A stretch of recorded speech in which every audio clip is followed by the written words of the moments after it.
चॅनलवरती आपल्या सर्वांचं स्वागत. आपण पाहत आहात बिग टीव्ही मराठी. मी तृप्ती कदम. पाहूया आजच्या ठळक घडामोडी.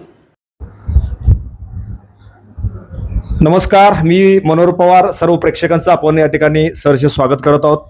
आपण आलो आहोत जाडरबाबला जिल्हा परिषद मतदारसंघातील उटगी या गावी.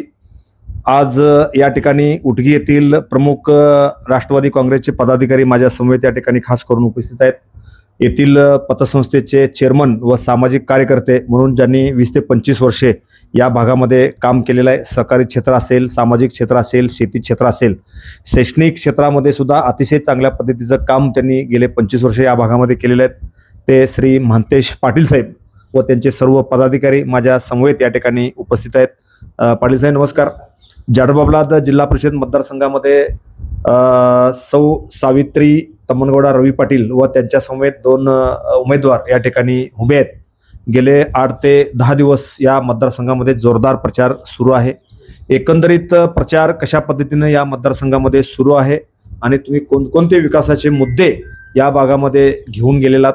30 ते 40 वर्षे रवी पाटील यांच्या घराण्यामध्ये सत्ता असताना त्यांनी कशा पद्धतीने या मतदारसंघामध्ये विकास काम केलेलं आहे, काय सांगता येईल तुम्हाला?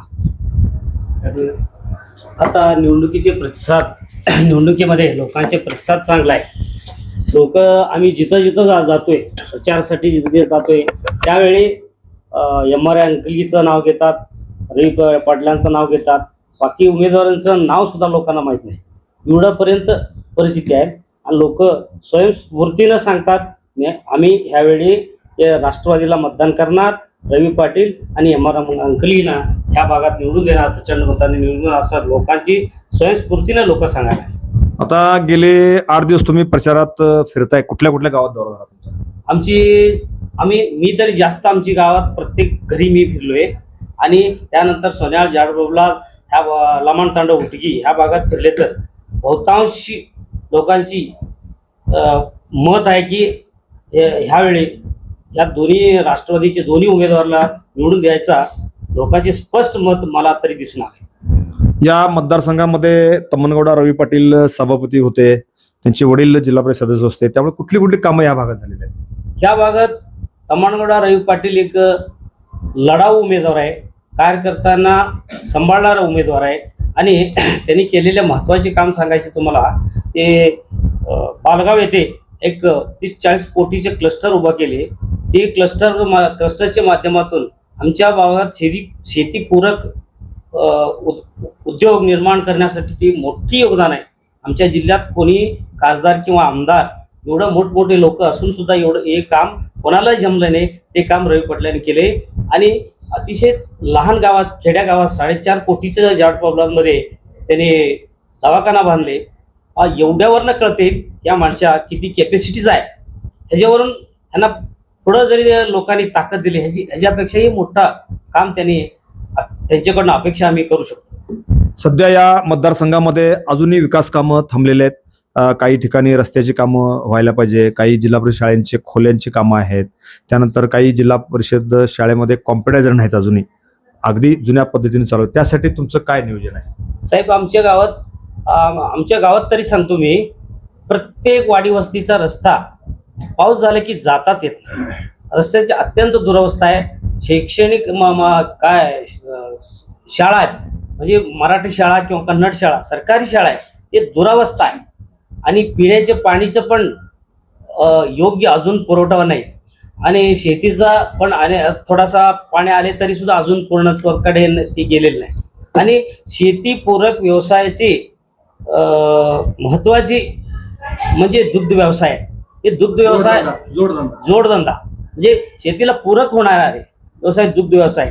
ते दुग्ध व्यवसायाला पुढची काळात आम्ही रवी पाटलांच्या माध्यमातून इथं एक बाय प्रोडक्ट, दुधाची बाय प्रोडक्ट करणारे एक क्लस्टर त्यांच्याकडनं आमच्या गावात करून घ्यायच्या. त्यामध्ये दही असेल, तूप असेल, लोणी असेल, त्यानंतर बासुंदी असेल, श्रीखंड असेल, असं ते नियोजन आहे तुमचं? आमची नियोजन आहे. आम्ही रवी पाटलाशी बोललोय, आम्ही त्या कामा आवर्जून करून घेणार आहे. म्हणजे ते काम करून घेतले की लोकांना इथं रोजगार मिळेल. म्हणजे आम्ही इथं दुधाची बाय प्रोडक्ट करून जरी विकला, आम्ही मार्केटपेक्षा जास्त 10 रुपये प्रति लिटर शेतकऱ्यांना भाव देऊ शकतोय ते पूर्ण झाले की आमच्या गावातली दारिद्र्य आणि निरुद्योग राहणार नाही. हे संपूर्ण आमच्या गाव समृद्ध होईल हे महत्वाकांक्षी योजना आम्ही समोर ठेवून हा रवी पाटलांना आणि मला मुकलींना आम्ही पाठिंबा देत आहे. ಗೌಡ್ರ ನಮಸ್ಕಾರ. नमस्कार. ಸದ್ಯ ತಮ್ಮನಗೌಡ ರವಿ ಪಾಟೀಲ್ ಮನೆಯವ್ರ ಅಕ್ಕ ಅವರು ಸಾವಿತ್ರಿಬಾಯಿ ಪಾಟೀಲ್ ಅವರು ಇಲೆಕ್ಷನ್ ನಿಂತಾರು. ಆ ಪ್ರಚಾರ ಯಂತ್ರಣೆ ನಿಮ್ ನಡ ಸದ್ಯ ಈಗ ಇನ್ನಾಗಿ ನೀವು ಒಂದು 4-5 ಮುದ್ದ ಹೇಳಿದ್ರಿ. ಒಂದು ಬೇದಾನ ಕ್ಲಸ್ಟರ್ ಮುದ್ದ ಹೇಳಿದ್ರಿ. ಬೇದಾನ ಕ್ಲಸ್ಟರ್ ಮುದ್ದ ಅಂಕ ಅತ್ಯಂತ ಮಹತ್ವದ ಐತಿ. ಯಾಕಂದ್ರೆ ಇಲ್ಲಿ ತಮ್ಮ ಪರಿಸರದಾಗ ಒಂದು 50 ಊರಾಗರೆ ಕಮ್ಮಿ ಕಿಂವಾ ಒಂದು 100 ಊರಾಗ ಎಲ್ಲಿ ಪ್ರಾಜೆಕ್ಟ್ ಅದು ಇಲ್ಲ. ಅಂತ ಪ್ರಾಜೆಕ್ಟ್ ತಮ್ಮನಗೌಡರು ಕೇಂದ್ರ ಸರ್ಕಾರ ಕಡೆ ತಂದ अगदी शेतकरी ಕಲ್ಯಾಣ ಆಗ್ಬೇಕಂತ ಚಲೋ ಪ್ರಾಜೆಕ್ಟ್ ತಂದಾರ ಅವ್ರು. ಆ ಪ್ರಾಜೆಕ್ಟ್ ಸಂದರ್ಭ किंवा ಅಲ್ಲಿ ಕೆಲಸ ಮಾಡ್ಲಾಕ ಎಷ್ಟು ಹುಡುಗರು ಇರ್ತಾವು किंवा ಆ ಪ್ರಾಜೆಕ್ಟ್ ಹೆಂಗ್ ನೋಡಿದ ಅದ ನಂತರ शेतकರಿಗೆ ಎಷ್ಟು ಉಪಯೋಗ ಆಗದ शेतकರಿಗೆ ಹೆಂಗ್ ರೊಕ್ಕ ಸಿಗೋದಾವು ಆ ಪ್ರಾಜೆಕ್ಟ್ ಬದಲು ಸದ್ಯ ಮಾಹಿತಿ ಹೇಳಿ. ನೋಡ್ರಿ ಆ ಪ್ರಾಜೆಕ್ಟ್ ಹೀಗೆ ನಮಗೆ ತಿಳಿದ ಮಟ್ಟಿಗೆ ಈಗೇನ್ ನಾವು ಬೇದಾಣ ತಯಾರು ಮಾಡ್ತೇವೆ. ಬೇದಾಣ ತಯಾರು ಮಾಡಿದ ನಂತರ शेतकरी ಡೈರೆಕ್ಟ್ ಆ ಪ್ರಾಜೆಕ್ಟ್ ಒಯ್ದ್ರಂದ್ರ ಕ್ಲಸ್ಟರ್ಗೆ ಒಯ್ದ್ರಂದ್ರ ಅಲ್ಲೇ ಅದು ಪ್ರೊಸೆಸಿಂಗ್ ಆಗಿ ಸ್ವಚ್ಛ ಆಗಿ ಆಮೇಲೆ ಅದ್ರದ್ದು ವಾಷಿಂಗ್ ಆಗಿ ಕ್ಲಿಯರ್ ಬಾಕ್ಸ್ ಪ್ಯಾಕ್ ಆಗಿ ಬರ್ತದ 2-3 ತಾಸ್ನಾಗ. म्हणजे ಕೆಲಸ ಫಾಸ್ಟ್ ಆಗ್ತದ. ಅಥವಾ ಮಳೆ ಅಥವಾ ಮಳೆಗಾಲದ ಸಮಸ್ಯೆ ಇರಲಿ ಅಥವಾ ಇಂಥ ಏನಾರ ನೈಸರ್ಗಿಕ ಆಪತ್ತಿ ಬಂದರೂ ಸಹಿತ ಬೇದಾಣ ವೇಸ್ಟ್ ಆಗೋದಿಲ್ಲ ಮತ್ತು ಕ್ವಾಲಿಟಿ ಬೇದಾಣ ಹೊಂತದ. ಮತ್ತು ಅಲ್ಲಿ ಅವರು ಇನ್ನೊಂದು ಮಹತ್ವದ ಕೆಲಸ ಏನು ಮಾಡ್ಯಾರ ಅಂದ್ರೆ ಅಲ್ಲಿ 2 ದೊಡ್ಡ ವೇರ್ಹೌಸ್ ಮಾಡ್ಯಾರ. ಅಲ್ಲೇ ನಾವು ವೇರ್ಹೌಸ್ ಇಡ್ಬೋದು, ಅಲ್ಲೇ ನಿಲಾವ್ ಮಾಡ್ಬೋದು. ಮತ್ತು ಅವ್ರಿಗೆ शेतकरीಗಳಿಗೆ ಅಡ್ವಾನ್ಸ್ ರೊಕ್ಕ ಕೊಡೋದು ಸಹಿತ ಅವ್ರು ತಯಾರು ಮಾಡ್ಯಾರ. ಅಂದ್ರೆ ಯಾವ ಪ್ರಕಾರ ನಾವು ಇದಕ್ಕ ಪहिले ಇಲ್ಲಿ ನಮ್ಮ शेतकरी ತಾಸಗಾಂವ್ ಕದೇನ ವೇರ್ ಹೌಸ್ ಕೋತಿರು ನಮ್ಮ ಬೇದಾಲಿ ಇಡ್ತಿರು ಒಂದ್ 2-3 ತಿಂಗಳ ರೇಟ್ ಬರುತ್ತಾನ. ಆ ರೇಟ್ ಅಲ್ಲಿ ಇಲ್ಲೇ ಸಿಗ್ಬೋದು शेतकरी 100% ಅದಕ್ಕೆ ಜಾಸ್ತಿ ಹೆಚ್ಚು ಸಿಗ್ತದೆ. ಅಲ್ಲಿ ನಮ್ಮ शेतकरी ಫಸವಣಿಗೆ ಆಗ್ತಿತ್ತು. ಯಾಕಂದ್ರೆ ಅಲ್ಲಿ ನಾವು ಪರಿಕೆ ಅನಿಸ್ತಿದ್ದೆವು. ಇದು ನಮ್ದು ಮಾಲ್ಕಿ ಅದು ಏನ್ರಿ ಸ್ವಂತ ನಮ್ದು ಮಾಲ್ಕಿ ಇದ್ದಂಗೆ ಅನಿಸ್ತದೆ शेतकरी. ಯಾಕಂದ್ರೆ ನಾವು ಹಕ್ಕಿಲಿ ನಮ್ದು ಅಡಿ ಅಡ್ಸನ್ನ ನಾವು ರವಿ ಪಾಟೀಲ್ ಕಡೆ ಮಂಡಸು ಶಿಕಸ್ತೀವಿ. ಅಲ್ಲಿ ಯಾರಿಗೆ ಮಂಡಸೋದು ಇಂಥ ಅನೇಕ ಏನೋ ಪ್ರಾಜೆಕ್ಟ್ ನಮ್ ತಲೆಯಾಗದ ಪ್ಲಾನಿಂಗ್ ಆಗದಾವ. ಅದಕ್ಕೆ ನಾವು ರವಿ ಪಾಟೀಲ್ ಪಾಠಿಂಬ ಕೊದ್ದೆವು.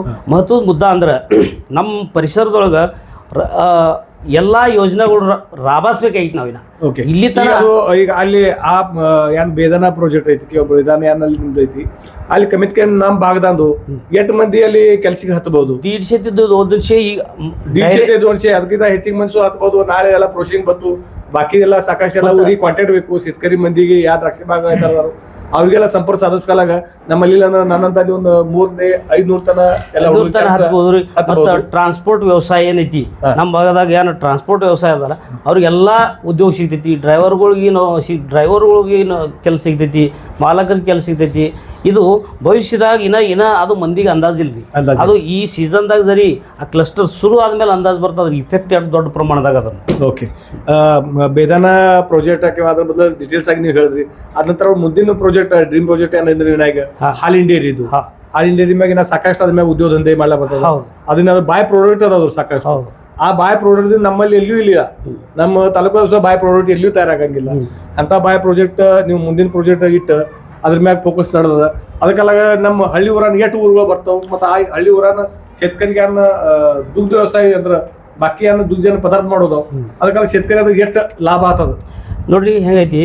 ಈಗ ಆ ಪ್ರಾಜೆಕ್ಟ್ ಕಲ್ಪನಾ ನಾವೇ ಠರಾಸಿ ರವಿ ಪಾಟೀಲ್ ಮುಂದೆ ಇಟ್ಟಿದ್ದೇವೆ. ಅವ್ರು ಎಸ್ ಅಂತಾರೆ. ಯಾಕಂದ್ರೆ ಆ ಪ್ರಾಜೆಕ್ಟ್ ರಾಬಾಸ್ಬೇಕಂದ್ರೆ ಸಾಧಾರಣ 35-40 ಕೋಟಿದ ಪ್ರಾಜೆಕ್ಟ್ ಐತಿ. ಅದು ಸೆಂಟ್ರಲ್ ಗೌರ್ಮೆಂಟ್ದಿಂದ ಸಬ್ಸಿಡಿ ತೊಗೊಳ್ಳಾರ್ದೆ ಅದು ಮಾಡ್ಲಿಕ್ಕೆ ಶಕ್ಕಿಲ್ಲ. ಅದು ಆ ಕೆಪಾಸಿಟಿ ಇರೋದು ಫಕ್ತ ರವಿ ಪಾಟೀಲ್ ಬಿಟ್ಟು ಮತ್ತೊಬ್ರಿಗೆ ಯಾರಿಗೂ ಅದು ಶಕ್ಕಿಲ್ಲ. ಮತ್ತೊಂದು ಯಾರು ಉಮೇದವ್ರು ಯಾರು ಅದನ್ನ ಮಾಡ್ಲಿಕ್ಕೆ ಶಕ್ಕಿಲ್ಲ. ಈವನ್ ಆಮದಾರ್ ಇದ್ರು ಸಹಿತ ಅದನ್ನ ಮಾಡ್ಲಿಕ್ಕೆ ಶಕ್ಕಿಲ್ಲ. ಯಾಕಂದ್ರೆ ಇಲ್ಲಿ ತನಕ ಯಾರು ಮಾಡಿಲ್ಲ. ಯಾಕಂದ್ರೆ ಇದು ಮಾಡಿದ ಉದಾಹರಣೆ ಅದ. ಅದಕ್ಕೆ ನಾವು ಈ ಹಾಲಿನ ಕ್ಲಸ್ಟರ್ ಯಾಕೆ ಮಾಡ್ಲತ್ತಿದ್ದೀವಿ ಅಂದ್ರೆ ನಮ್ಮಲ್ಲಿ ಈ ಸದ್ಯ ದುಗ್ಧ ವ್ಯವಸಾಯ ಅತ್ಯಂತ ಪ್ರಗತಿ ಪಥದೊಳಗೆ. ಆದ್ರೆ ಬಾಕಿ ಕಂಪನಿ ಹಾಲು ಖರೀದಿ ಮಾಡೋ ಕಂಪನಿ ಏನದಾವಲ್ಲ ಅವು ಕವಡಿ ಮೂಲ ದರದೊಳಗೆ ಹಾಲು ತಗೊಂಡು ಮತ್ತು शेतकरीಗಳಿಗೆ ಅದರಿಂದ ಎಷ್ಟು ಆಗ್ಬೇಕಂತ ಫಾಯ್ದೆ ಆಗ್ತಿಲ್ಲ. ಅದೇ ಡೈರೆಕ್ಟ್ ನಾವು शेतकरी ಕಡೆ दूध ತಯಾರು ಮಾಡಿ ಖರೀದಿ ಮಾಡಿ ಬೈ ಪ್ರಾಡಕ್ಟ್ ತಯಾರು ಮಾಡಿ ಮಾರ್ಕೆಟ್ನಾಗ ಜರಿ ಮಾರಿದ್ವಿ ಅಂದ್ರೆ ಮಾರ್ಕೆಟ್ಪೇಕ್ಷೆ ಜಾಸ್ತಿ 10 ರೂಪಾಯಿ ನಾವು ಇವ್ರಿಗೆ ಕೊಡ್ಲಾಕ್ शेतकरी ಕೊಡ್ಲಾಕ. ಈ ರೀತಿ ಜರಿ ಮಾಡಿಬಿಟ್ರೆ ಈ ರೀತಿ ಒಂದು ಕ್ಲಸ್ಟರ್ ಜರಿ ನಮ್ಮಲ್ಲಿ ತಯಾರಾಯ್ತಂದ್ರೆ ನಮ್ಮಲ್ಲಿ ನಿರುದ್ಯೋಗ ಅನ್ನೋದು ಉಳಿದಿಲ್ಲ ಮತ್ತು ಬಡತನ ಅನ್ನೋದು ಉಳಿದಿಲ್ಲ. ಇದೊಂದು ಚಂದ ನಿಮ್ದು ಡ್ರೀಮ್ ಪ್ರಾಜೆಕ್ಟ್ ಅಗದಿ ಚಲೋ ಐತಿ ಬೆಸ್ಟ್ ಬೇಕಿ ನಮ್ಮ ಭಾಗದಾಗ ಶೇತಕರಿ ಮಂದಿ ಎಷ್ಟು ಅದಾರ ಅಷ್ಟು ಎಲ್ಲ ಶೇತಕರಿ ಆ ಪ್ರಕಾರ ಉಪಯೋಗ ಆಗುತ್ತೆ. ಇನ್ನ ರಾಜಕಾರಣ ಕಡೆ ಹೇಳ್ತೇನೆ ರೀ. ಈಗ ನೀವು ದಿನ ಸದ್ಯ ನೀವು ಪ್ರಚಾರ ಯಂತ್ರಣ ಸದ್ಯ ನೀವು ಅದಿರಿ. ಆ ಪ್ರಚಾರ ಯಂತ್ರದಾಗ ದಿವ್ಸಿಗೆ ಎಷ್ಟು ಊರ ತಿರುಗಾಡ್ತೀರಿ, ಯಾವ ಊರ ವಾಡಿ ವಸ್ತಿ ಹೋಗ್ತೀರಿ, ಯಾವ ಪ್ರಕಾರ ನಿಮ್ ಪ್ರಚಾರ ನಡೆದ ಆ ಬಗ್ಗೆ ಒಂದು ನಾ ಜಾಸ್ತಿ ನಮ್ಮ ಊರಾಗೆ ತಿರುಗಾಡೀನಿ. ನಮ್ಮ ಊರ ಪ್ರತಿಯೊಂದು ಮನೆ ಹೋಗಿನಿ ಏನ್ರಿ. ಅದ್ರ ನಂತರ ಲಮಣ್ ತಾಂಡ, ಉಟ್ಗಿ, ಸೋನ್ಯಾಳ್, ಬಬ್ಲಾಲ್ ಈ ಪರಿಸರದಾಗ ಅಟ್ಟೆ ತಿರುಗಾಡಿನ ನಾ. ಅಲ್ಲಿ ಪರಿಸರದಾಗ ಮಂದಿ ಉತ್ಸಾಹ ನೋಡಿದ್ರ ಬರ್ಗೋಸ್ ಒಂದು ಟೈಪ್ ನೋಡಿದ್ರೆ ಇಲೆಕ್ಷನ್ ಒನ್ವೇ ಅನಿಸ್ತೈತಿ ನನಗೆ. ಓಕೆ, ನಂಗೆ ಏನೊಂದು ಖಾಸ್ ಪ್ರಶ್ನೆ ಕೇಳೋದದ. ನಮ್ಮ ಜಾಡವಾಡ ಜಿಲ್ಲಾ ಪರಿಷತ್ मतदारसंघ ಇದಕ್ಕೆ ಪೈಲೆ ಹೊರಗಿನ ಯಾರು ಉಮೇದುವಾರ ಬಂದಿತ್ತಿಲ್ಲ. ಹೊರಗಿನ ಜಿಲ್ಲಾ ಪರಿಷತ್ मतदारसंघ ಯಾರು ಉಮೇದುವಾರ ಇದೇ ಸಲ ಯಾಕೆ ಉಮ್ದಿದಂದ ಉಮೇದುವಾರ ಇಲ್ಲಿ ನಮ್ಮ ಜಾಡವಾಡ ಜಿಲ್ಲಾ ಪರಿಷತ್ ಕುಡಿದು ಟೈಮ್ ಬತ್ತಾವ್ರಿ ನೋಡ್ರಿ. BJP ಹಿಂಗೆ ಪರಿಸ್ಥಿತಿ ಐತಿ ನಮ್ಮ ಜಡ್ ಪಿ ಘಟ್ನಾಗ. ರವಿ ಪಾಟೀಲ್ ತುಲ್ಬಳ ಉಮೇದುವಾರೇ ಇಲ್ಲ ಏನ್ರಿ. ಇದ್ರದ್ದು ಒಂದು 5-6 ತಿಂಗಳಗಟ್ಲೆ ಚರ್ಚೆ ಆಗಿ ಎಲ್ಲರಿಗೆ ಅವಕಾಶಗಳನ್ನು ಕೊಡ್ತೇವತ್ತೆ ಅವ್ರು ಹೇಳಿದ್ರು, ಚರ್ಚೆ ಮಾಡಿದ್ರು, ಯಾರು ತಯಾರಾಗಲಿಲ್ಲ. ಅದಕ್ಕೆ ಹೊರಗಿನವ್ರನ್ನ ತಂದಿಲ್ಲ ನಿಲ್ಲಿಸೋಪಾಳ ಇವತ್ತು ಏನ್ರಿ. ಹೊರಗಿನವ್ರು ಯಾಕೆ ತಂದ್ರೆ ಅಂದ್ರೆ ಇಲ್ಲಿ ತುಲ್ಯಬಳ ಉಮೇದುವಾರೇ ಇಲ್ಲ. ತುಲ್ಲಿಬಳ ತಮ್ಮನಗೌಡ ರವಿ ಅಂತವ್ರು ತುಲ್ಲಿಬಳ ಉಮೇದುವಾರ ಇಲ್ಲಿ ಅವ್ರಿಗೆ ಸಿಗ್ಲಿಲ್ಲ. ಅದರಿಂದ ಅವ್ರಿಗೆ ಹೊರಗಿಂದ ಆಯ್ಕೆ ಮಾಡಬೇಕಾಯ್ತು, ಹೊರಗಿಂದ ತರಬೇಕಾಯ್ತು ಉಮೇದುವಾರ. ಅದ ನಂತರ ಇನ್ನೊಂದು ನಿಮ್ಮ ಜೋಡಿನೇ ನಿಮ್ಮ ಇಲ್ಲಿ ಊರಾಗೆ ಹುಡುಗಿ ಊರಾಗೆ ಮೊನ್ನೆ ಅವ್ರ ಕಾಂಗ್ರೆಸ್ ಕಡೆ ಮಾಜಿ ಸಭಾಪತಿ ಸದ್ಯ ವಿದ್ಯಮಾನಿ ಜತ್ ಮಾರ್ಕೆಟ್ ಕಮಿಟಿದು ಅವ್ರು ಒಂದ್ ದಿವಸ ಪ್ರಚಾರದಾಗ ಶೇವಟ ದಿವಸದೇ ಅವ್ರ ಯಾರೇ ಬದಲ್ ಆಯ್ತದ ಹಿಂಗ ನಮ್ಗೆ ಕೇಳಿಸ್ಬೋದು. ಅದಕ್ಕೆ ಇವತ್ತು ಕರೀತಿ ನಿಶ್ಚಿತ ಅವ್ರು ಈಗ ಸದ್ಯ BJP ಪ್ರಚಾರ ಮಾಡ್ಲತ್ತಾರ. ಅವ್ರು ಇರೋದು ಕಾಂಗ್ರೆಸ್ದಾಗ. ಅವ್ರು ಆ ಮಾರ್ಕೆಟ್ ಕಮಿಟಿ ಆರಿಸಿ ಬಂದದ್ದು ಕಾಂಗ್ರೆಸ್ ಟಿಕೆಟ್ ಮೇಲೆ. ಆದ್ರೆ ಅವ್ರು ಮಾಡೋದು BJP ಕೆಲಸ. ಇದನ್ನ ವರಿಷ್ಠರು ಇದನ್ನು ಗಮನಕ್ಕೆ ತಗೋಬೇಕು. ಈ ವಿಷಯ ಭಾಳ ಗಂಭೀರ ಅದ. ಇದು ಕಾಂಗ್ರೆಸ್ ಪಕ್ಷಕ್ಕೆ ಮಾರಕ ಅದ. ಆದ್ರೆ ಇವ್ರು ಇಂಥವ್ರು ಯಾರು ಇರ್ತದಲ್ಲ, ಇದು ಯಾರಿಗೂ ಶ್ರೇಯ ಮಾಡೋರಲ್ಲಿ ಇವರು ಸ್ವತಃ ಶ್ರೇಯ ಸಂಬಂಧ ಇವರು ದಿನ ಒಂದು ಪಕ್ಷ ಬದಲಾಯಿಸ್ತಾರ, ದಿನ ಒಂದು ಪಾರ್ಟಿ ಬದಲಾಯಿಸ್ತಾರ. ಎಲ್ಲಿ ಸಿಗ್ತೈತೆ ಅಲ್ಲಿ ಜಿಗಿ ಮಂದಿತಿ. ಇಂಥ ಮಂದಿಗೆ ಸ್ವಲ್ಪ ಬಾಜುಕ್ ಇಡಬೇಕು ಅಂದ್ರೆ ಸಮಾಜದ ಪ್ರಗತಿ ಆಗ್ತದೆ. ಕಾಂಗ್ರೆಸ್ ಪಕ್ಷ ಕಡೆ ಅವ್ರಿಗೆ ಸಭಾಪತಿ ಕೊಟ್ಟಿರು, ಅವ್ರಿಗೆಲ್ಲ ಸಾಕಷ್ಟು ಇದಕ್ಕೆ ಪೈಲೆ ಪದಗಳು ಕೊಟ್ಟಾರೆ. ಇಟ್ಟ ಇರ್ಲಕ್ಕ ನೇಮಕ ಕಾರಣ ಏನಾಯ್ತು? ಅವ್ರು ಒಂದೇ ದಿವಸ ಕಡೆ ರಾತ್ರಿ ಬದ್ಲಿ ಯಾಕಾದ್ರು? ನೇಮಕ ಕಾರಣ ನಮಗೇನು ಗೊತ್ತಾಗಿಲ್ರಿ. ಇದು ಏನಾರೇ ಅವ್ರದ್ದು ಹಿತ ಸಂಬಂಧ ಏನಾರೇ ಐತಿ, ಇಷ್ಟು ನಿಶ್ಚಿತ ನಾ ಹೇಳ್ತೀನಿ. ನಮಗೆ ಯಾವುದೇ ಒಂದು ಆಮಿಷಕ್ಕೆ ಒಳಗಾಗಿ ಅವ್ರು ಈ ರೀತಿ ಮಾಡ್ಲತ್ತಾರ ಏನ್ರಿ. ಅವ್ರದ್ದು ಯಾವುದೇ ಒಂದು ಹಿತ ಸಂಬಂಧ ವಿರೋಧ ಪಕ್ಷ ಜೋಡಿ ಐತಿ, ಅದು ನಾ ಸ್ಪಷ್ಟವಾಗಿ ಹೇಳ್ತೀನಿ. ಇದೇ ಪ್ರಕಾರ ಆಚೆ ಕಡೆ ಪಂಚಾಯತ್ ಸಮಿತಿ मतदारसंघ माडगा ಪಂಚಾಯತ್ ಸಮಿತಿ मतदारसंघದಾಗ शेवट दिवस त्यांना काँग्रेस उमेदवार बीडावा मनुष्य अरे ಯಾವ ಮನುಷ್ಯ शेवट दिवस इकडे बदलाय होता. नेमका काँग्रेसದಾಗ ಏನು ಪ್ರಾಬ್ಲಮ್ ಐತೋ, ಏನು ನೇತೃತ್ವದ ಪ್ರಾಬ್ಲಮ್ ಐತೋ, ಏನು ಉಮೇದವಾರ ಪ್ರಾಬ್ಲಮ್ ಐತೋ ನೋಡ್ರಿ. ಬಹುತಾಂಶ ಫಸ್ಟ್ ಪ್ರಶ್ನೆ ಉಮೇದವಾರ ಸಕ್ಷಮ ಕಾಂಗ್ರೆಸ್ ಪಕ್ಷಕ್ಕೆ ಈ ಜಡ್ಪಿ ಘಟನಾಗ ಇಲ್ಲೇ ಇಲ್ಲ. ಓಕೆ ಏನ್ರಿ. ಅದರಿಂದ ಇದೆಲ್ಲ ಸಮಸ್ಯೆ ಆಗ್ಯದ ನೋಡ್ರಿ. ನಮ್ಮಲ್ಲಿ ಪಂಚಾಯತ್ ಸಮಿತಿ ಮತ್ತು ಪಂಚಾಯತ್ ಸಮಿತಿ ಉದಾರ ಏಕಮತ ನಾವು ಠರಾಯಿಸಿದೆವು. MR ಅಂಕಲಿಗೆ ಅವ್ರ ಮನೆಯವರು ಏಕಮತನ ಬಹುತೇಕ ತಾಲೂಕದಾಗ ಎಲ್ಲಿ ಆಗಿಲ್ಲ. ಒಂದು ನಾನೇ ಅಂದೇ ಇಲ್ಲ. ಒಂದು ಎಲ್ಲರೂ ಕೂಡ ಡಿಸಿಷನ್ ಮಾಡಿ ನಾವು ಫೈನಲ್ ಮಾಡಿಬಿಟ್ಟಿವಿ. ಹಂಗೆ ಜಡ್ಪಿ ಉಮೇದವಾರನು ನಾವು ಫೈನಲ್ ಮಾಡಿದೆವು. ಅದೇ ರೀತಿ ಮಾಡಿಗಳ मतदारसंघದಾಗ ಏಕಮತ ಬಹುತೇಕ ಬಹಳ ಪ್ರಾಬ್ಲಮ್ ಆಗಿಲ್ಲ. ಏಕಮತನೇ ನಡೆಸಿ ನೀವು ಉಮೇದವಾರ ನಿಶ್ಚಿತ ಮಾಡಿರಿ. ಆದ್ರೆ ಭಾಜಪದಾಗ ಇದು ಬಹಳ ದೊಡ್ಡ ಸಂಘರ್ಷ ಆಗ್ಯದ. ನನಗೆ ನಿನಗೆ ಅಂದ್ರೆ ತುಲ್ಯಬಳ ಉಮೇದವಾರ ಇರ್ಲಾರ್ದಕ್ಕೆ ಹಿಂಗೆ ಆಗ್ತದೆ. सक्षम इरलार्दक ही रीती वातावरण एकंदरीत प्रचार करत असताना तुम्ही आता 8 ते 10 दिवस लोकांच्या पर्यंत घरोघरी गेलाय, त्यानंतर शेतामध्ये सुद्धा गेलाय. काय समस्या आहेत लोकांच्या महत्त्वाचे प्रॉब्लेम रस्ता, पाणी, वीज आणि आरोग्य हे महत्त्वाचे प्रश्न आहे. आम्ही पुढं काय करणार आहे म्हणजे केंद्र शासनाच्या प्रधानमंत्री सडक योजना आहे, राज्य शासनाच्या मुख्यमंत्री सडक योजना आहे, DPDC आहे, जिल्हा परिषद आहे आणि 15 युक्त आयोग आहे. अशी अनेक योजना आहे. ह्या सोडून वैयक्तिक लाभाची केंद्र सरकारची आणि राज्य सरकारची योजना आहे. ही सगळी योजना पुरेपूर राबवायच्या आहेत आणि लोकांना त्याची फायदा मिळवून द्यायचा आहे. हे आमची पुढची टार्गेट आहे. एवढंच. आता तुम्ही मगाशी सांगताना सांगितलं की क्लस्टर योजना मोठा कारखाना तुम्ही बालगावच्या आसपास सुरू केलेला आहे. तर जत तालुक्याचा पूर्व भाग म्हटलं तर कायमस्वरूपी दुष्काळी तालुका आहे. या दुष्काळी तालुक्यातील अनेक शेतकऱ्यांनी जिद्दचिकाटीच्या जोरावरती द्राक्ष बागा लावलेल्या आहेत. त्या द्राक्ष बागेचं जे बेदाणे तयार करतात तर हा उंदीचा जो पट्टा आहे 1 नंबर आहे. मात्र इथल्या शेतकऱ्यांना तुमच्या कारखान्याच्या माध्यमातून परदेश दौऱ्याला नेण्यासाठी काय प्रयत्न होणार आहेत का? शासनाचं अनुदान पण आहे त्याला, याचं काय नियोजन तुम्ही केले का? नाही, आम्ही ह्या संदर्भात रवी पाटलांना विचारले. त्यांच्या भविष्यात ही आत्ताला ही निवडणूक नाही लागला असेल तर परदेशी ट्रिप होणारच होता. ते निवडणूक लागल्यामुळे त्यांनी निवडणुकीमध्ये बिझी झाले, शेतकऱ्यांना नेणार आहे. आणि विदेशात द्राक्ष शेती कसं आहे, आमची कसं आहे, ह्याची तुलनात्मक एक चर्चा, एक मार्गदर्शन आमच्या शेतकऱ्यांना मिळवून द्यायचं आहे. म्हणजे राजकारणापेक्षा सामाजिक बांधिलकी जास्त जपत तुम्ही लोकांसाठी काम करणार आहे. राजकारण आम्हाला महत्त्वाची मुद्दाच नाही, आम्हाला विकास हे महत्त्वाचे मुद्दा आहे. आम्हाला कोणाला आम्ही विरोध म्हणून राजकारण करत नाही. फक्त विकासाला कोण विरोध आहे, स्वतःच्या घर भरण्यासाठी कोण धडपडत आहे, त्यांना मात्र रोखण्यासाठी आम्ही प्रयत्न करत आहे. नुकतंच राष्ट्रवादी काँग्रेसचे जे फायर ब्रँड नेते होते, माजी उपमुख्यमंत्री, त्यांचं अपघातामध्ये निधन झालेलं आहे आणि जवळजवळ आता 4 ते 5 दिवस झालेले आहेत. त्याचा निश्चितपणे सहानुभूती आहे सगळीकडं. तुम्हाला या मतदारसंघात सहानुभूती मिळेल का? 100% मिळेल, सहानुभूती मिळणारच आहे. आणि राष्ट्रवादी पक्ष असा आहे, एक सेक्युलर पक्ष आहे.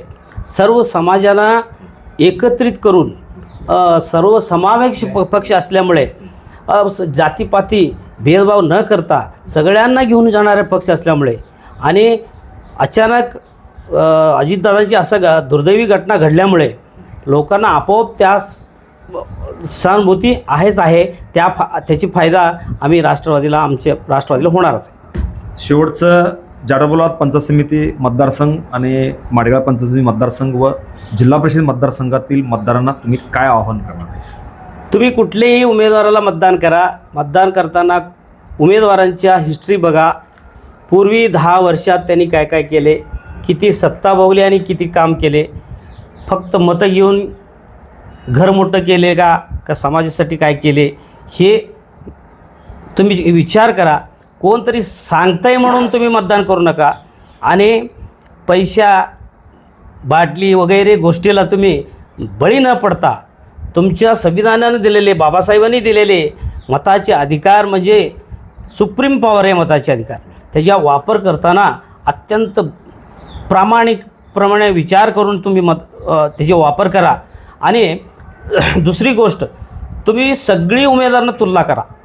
तुमची 2 उमेदवार प्रत्येक जडपीला आणि पंचायतीला 2-2 उमेदवार आहेत. दोन्ही उमेदवारांच्या तुलना करा.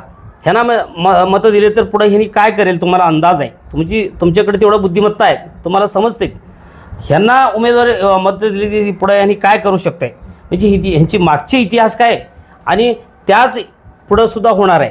त्यासाठी तुम्हाला योग्य निर्णय घेऊन तुमची आत्मा ज्याला मतदान करावं असं सांगतात त्यांनाच मतदान करा. ओके, धन्यवाद. हे होते माझ्या समवेत उटगी तालुका जत जिल्हा सांगली येथील ज्येष्ठ नेते माननीय महंतेश पाटील साहेब. एकंदरीत जाडबोलात पंचायत समिती व जिल्हा परिषद मतदारसंघामध्ये कशा पद्धतीनं या ठिकाणी कामं झालेली आहेत, इथून पुढच्या काळामध्ये कशा पद्धतीनं जनतेची सेवा करणार आहेत, क्लस्टर बेदाणा निर्मितीच्या माध्यमातून कशा पद्धतीने शेतकऱ्याशी कनेक्ट करून त्यांना परदेश दौरा करून जास्तीत जास्त उत्पादनामध्ये वाढ कसं होईल आणि शेतकऱ्याचा आर्थिक स्तर कशा पद्धतीनं या ठिकाणी वाढेल यासाठी ते प्रयत्न करणार आहेत. त्यामुळे आज आमच्या विनंतीला मान देऊन तुम्ही प्रचार सुरू असताना सुद्धा या ठिकाणी विनंतीला मान देऊन टीम घेऊन तुम्ही या ठिकाणी आला आणि तुमच्या मतदारसंघाची माहिती दिल्याबद्दल मी सर्व प्रेक्षकांच्या वतीने तुमच्या या ठिकाणी आभार व्यक्त करतो. थांबतो. जय हिंद.